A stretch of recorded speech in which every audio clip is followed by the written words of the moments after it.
Iran के दूसरे सबसे बड़े शहर मशहद में ये नारेबाजी खामनेई के विरोध में हुई। वहाँ की यूनिवर्सिटी में छात्र इकट्ठे हुए। बुर्का पहनी हुई छात्राओं की संख्या तो अच्छी खासी थी, जो पोस्टर लेकर प्रदर्शन का हिस्सा बनी। फारसी भाषा में खूब नारे लगाए, जिनका मतलब था कि अंतिम जंग है और पहलवी लौटने वाले हैं। ईरान के मशहद शहर के अलावा तेहरान की अल ज़हरा यूनिवर्सिटी में भी छात्रों का गुस्सा फूटा। वो इतना भड़के कि उन्होंने इस्लामिक रिपब्लिक का झंडा जमीन पर फेंक दिया। नारे लगाए और सुप्रीम लीडर खामनेई के खिलाफ आक्रोश दिखाया। यानी कि कुछ महीने पहले ईरान में सत्ता परिवर्तन के लिए जो प्रदर्शन शुरू हुआ था, वो ठंडा नहीं पड़ा, जारी रहा। एक तरफ ट्रंप ने खामनेई को ईरान के बाहर से घेरा, तो दूसरी ओर प्रदर्शनकारियों ने ईरान के अंदर तेहरान से लेकर मशहद तक खामनेई को सत्ता से बाहर करने के लिए आवाज उठी। और इसी के साथ रजा पहलवी की वतन वापसी के लिए भी आवाज उठने लगी। रजा पहलवी ईरान के अंतिम शाह मोहम्मद रजा पहलवी के बेटे हैं। उनका जन्म 31 अक्टूबर 1960 को हुआ था। 1967 में रजा पहलवी को आधिकारिक रूप से क्राउन प्रिंस घोषित किया गया था, लेकिन 1979 की इस्लामिक क्रांति के बाद शाही परिवार को ईरान छोड़ना पड़ा।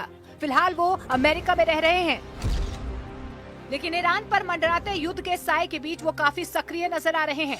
लगातार खामनेई के खिलाफ आग उगल रहे हैं। ईरान में खामनेई के खिलाफ प्रदर्शन करने वालों का समर्थन कर रहे हैं, क्योंकि कहा जा रहा है कि अगर खामनेई सत्ता से बाहर हुए तो रजा पहलवी की सत्ता में एंट्री हो जाएगी।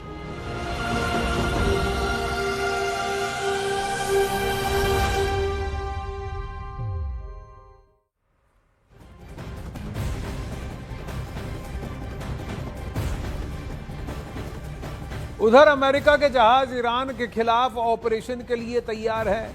अमेरिका के टैंकर विमान, उसके टोही विमान सब ईरान के आसपास देशों में तैनात हो रहे हैं। लेकिन ट्रंप की एक गलती, जो शायद जानबूझकर की गई है, उससे बड़ा इशारा मिल गया कि अमेरिका ईरान पर पहला हमला कैसे करना चाहता है।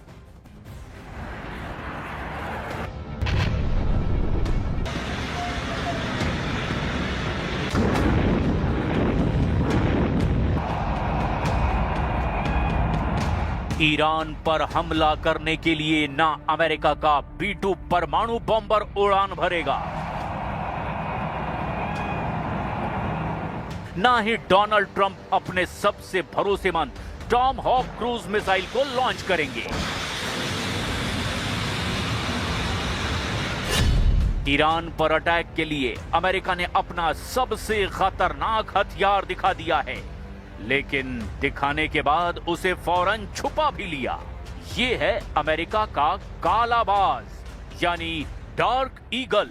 अमेरिका ने ईरान को खत्म करने के लिए अपने काले बाज पर से पर्दा हटा दिया है। डोनाल्ड ट्रंप और अमेरिका की सेना क्या करने जा रही है, इसे लेकर सबसे बड़ी खबर ने पूरी दुनिया को चौंका दिया है। अमेरिका की डार्क ईगल मिसाइल क्यों खबरों में आई, ये जरा बहुत गौर से समझिएगा। इसी मिसाइल में ट्रंप की सबसे बड़ी रणनीति छिपी हो सकती है। अमेरिकी सेना की DVIDS वेबसाइट, यानी defence visual information distribution service, ने डार्क ईगल हाइपरसोनिक मिसाइल की ये तस्वीर जारी की है, लेकिन फिर अचानक उन्हें अपने सोशल मीडिया प्लेटफॉर्म से हटा भी दिया। इन तस्वीरों में जंगल जैसे इलाके में डार्क ईगल की तैनाती दिखाई गई। इनमें 2 लॉन्च ट्यूब वाले लॉन्चर को भी देखा जा सकता है। इसके अलावा नौसेना के जहाज पर भी डार्क ईगल के मिसाइल लॉन्चर की तस्वीर आई, लेकिन कुछ वक्त बाद ही ये फोटो भी डिलीट कर दी गई।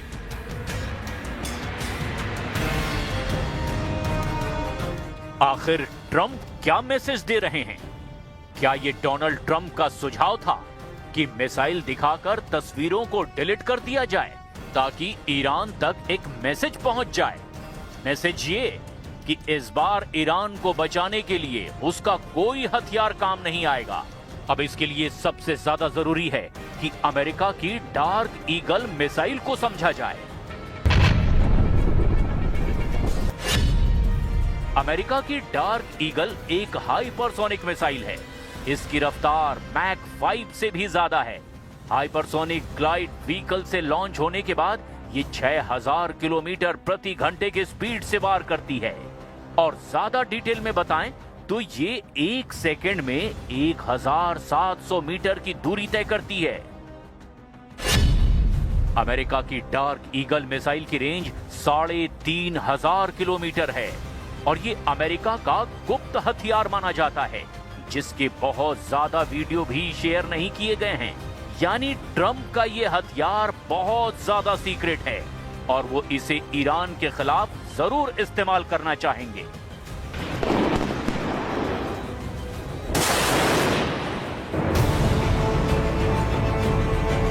अमेरिका का बेड़ा ईरान को डराने के लिए पहुंचा हुआ है। यूएसएस अब्राहम लिंकन पर तैनात F-35 फाइटर जेट किसी भी वक्त हमले के लिए अब तैयार हैं। कैरियर लिंकन बैटल ग्रुप में शामिल दूसरे जहाज टॉम हॉक बरसाने के लिए तैयार हैं। लेकिन इन दोनों वेपन सिस्टम के बीच अचानक डार्क ईगल की खबर ने ईरान की बेचैनी बढ़ा दी है। डार्क ईगल को लॉन्ग रेंज हाइपरसोनिक वेपन कहा जाता है, जो 2023 से अमेरिका की सेना में तैनात है। क्या ये मिसाइल ईरान के खिलाफ इस्तेमाल की जाएगी? यही सबसे बड़ा सवाल है। इसके लॉन्चर में 2 ट्यूब होती हैं, यानी डबल मिसाइल फायर की जा सकती है। डबल मिसाइल यानी दुश्मन की डबल तबाही। लॉन्च होने के बाद इसकी मिसाइल 20 मिनट के अंदर अपने टारगेट को हिट करती है और इसे रोकने वाला डिफेंस सिस्टम अभी तक तैयार नहीं हुआ है। ये अमेरिका का दावा है।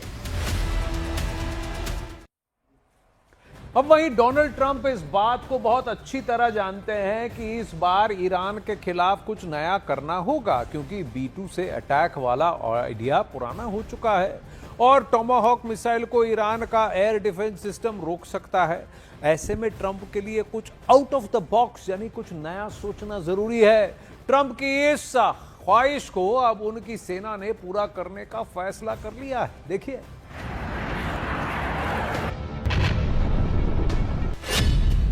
एक आम हाइपरसोनिक बैलिस्टिक मिसाइल अपने पहले से तय फ्लाइट पाथ के हिसाब से अपने टारगेट तक पहुंचती है।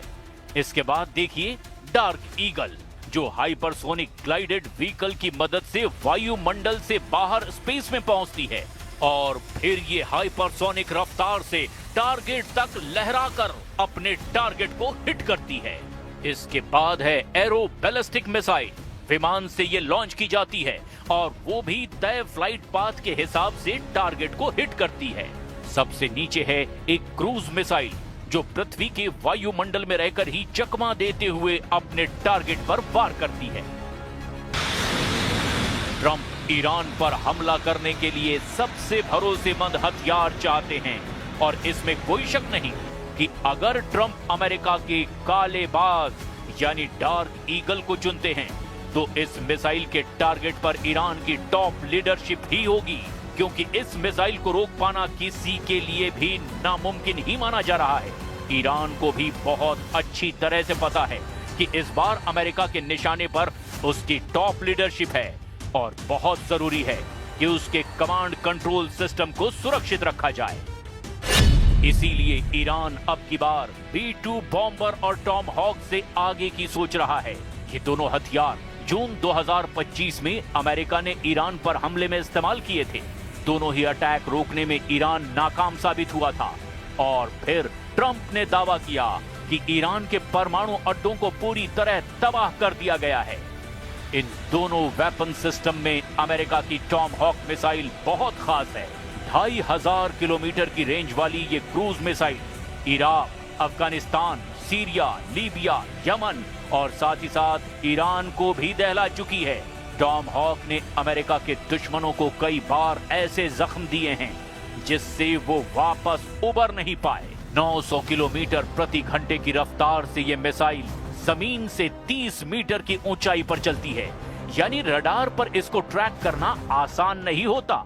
इस बार टॉम हॉक ट्रंप की रणनीति में काफी पीछे नजर आ रही है और इसकी जगह एक नई मिसाइल ने ईरान में अमेरिका के युद्ध को नई धार देने का काम किया है।